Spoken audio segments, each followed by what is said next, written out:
Hey guys! Okay, so this video is all about how to get over somebody who betrayed you. The first thing you want to do is cut them off. I'm talking about off Facebook, off Snapchat, off Instagram. Get a new number, block him if you got an iPhone, okay? You need to cut that person off, okay? If y'all got mutual friends, don't hang out with them until you are completely over that person. If he gave you like a Michael Kors bag, sell it, okay? Get the money, invest it into yourself, okay? But do not keep anything that person gave you. You have to cut them off completely. Number two is cry. It's okay. You're gonna be sad. It's okay. It's gonna hurt. You're gonna feel like, oh my gosh, I really love this person. I invested all of me into this person and they betrayed me. It's natural. It's okay. And you know what helps me is journaling. So my best friend, she gave me this journal. It is so cute. And all I've been doing, honestly, is just journaling. I don't want you to read everything, but I've just been journaling, seriously. And it helps me. It helps me to like organize my feelings. It helps me to like see things that I might have not seen and like just really think about things. So yeah, get a journal and write down exactly how you feel. It's okay. The third thing that helps is to find a new hobby. I remember one time when this guy broke my heart. Oh my freaking goodness. I didn't know what to do. So my roommate, she used to always watch like Netflix, and so she was like, well, she knew about my breakup, so she was like, do you want to watch this movie with me? So I was like, yeah. She used to watch Desperate Housewives. I wasn't really into that, so I started getting into Army Wives. I freaking love that one. And then I also loved Revenge. That one is such a good movie.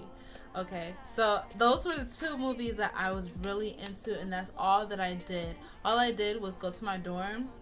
We went to the same college, and I used to see him, like, it went from me being in his car to her being in his car. Me and all my friends going places with him and his friends, and everything just changed. So all I did, honestly, was just find a new hobby, which was watching Netflix, doing my homework, and just doing me and focusing my attention on something else. And it really, really helped.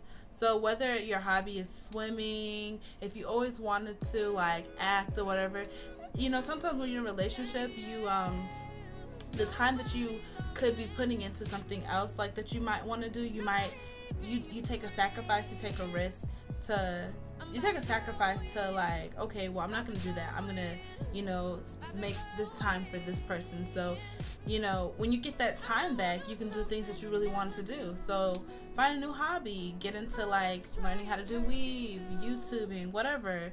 Like, find a new hobby and get something, because it will help you, distract your mind from that person. So that's the fourth thing you need to do is to love yourself. Okay, now, since you're out of a relationship that, you didn't have the love that you need, instead of trying to go like, oh, I'm going to go like just mess with somebody else, rebounds, I don't really think they work. I mean, for some people they might. I remember there's this one guy I was dating. I was so in love with him. So in love with him. And I tried to talk to other people, but no matter how much I tried to talk to other people, like, I would always just want him. And it's kind of crazy, but yeah. So I feel like the best thing to do is just love yourself. Take the time to, instead of focusing that energy in something that, somebody else or whatever, focus that energy into eating right, changing the way that you think, reading positive books, whatever. Like, okay, how there's three things: there's your mind, body, and soul. Make sure all of those things are good. If you are like a spiritual person, that's your soul, your heart, or whatever, like, start going to church more. If you stop going to church, go to church more. If you feel like you just stopped exercising because I don't know, for whatever reason, or you stopped really taking pride in yourself and whatnot, do that again. But just really just take care of yourself and love yourself and reassure yourself that you are worth it. reassure yourself that, you know, you don't need to be with anybody to make you feel fulfill your own self and find your worth. I'm a Christian, so find your worth in God. Like, you can just really honestly, there's actually this one thing I would recommend you guys watching if you ever feel sad. It's called God's Love Letter. So it's so adorable. I'm gonna put it under this video for you to watch. So if you're ever feeling like, oh my gosh, I know sometimes we have those times. Sometimes I have those times when I just feel like, is this worth it? Is this worth it?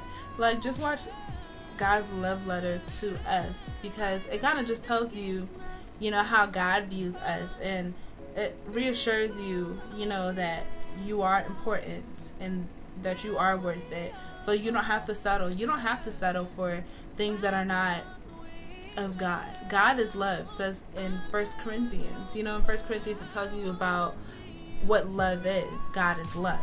So you don't have to settle for anything that's not, you know, that's not serving you, that's not helping you become a better person. So instead of that person taking you away from being a better person, invest your time into being a better person by loving yourself. So hopefully all those tips helped, and that, you know, you actually follow through with these steps so you can really get over this person and just, like, you know, rejuvenate your life back with the love and the person that you were before. Maybe you lost yourself in this relationship, but just love yourself, okay? I hope this helps somebody. If you guys have any other tips, whatever, just put them down below, comment, whatever. Talk to me. We're friends if you subscribe to my channel, okay? All right, see you guys. Thank you.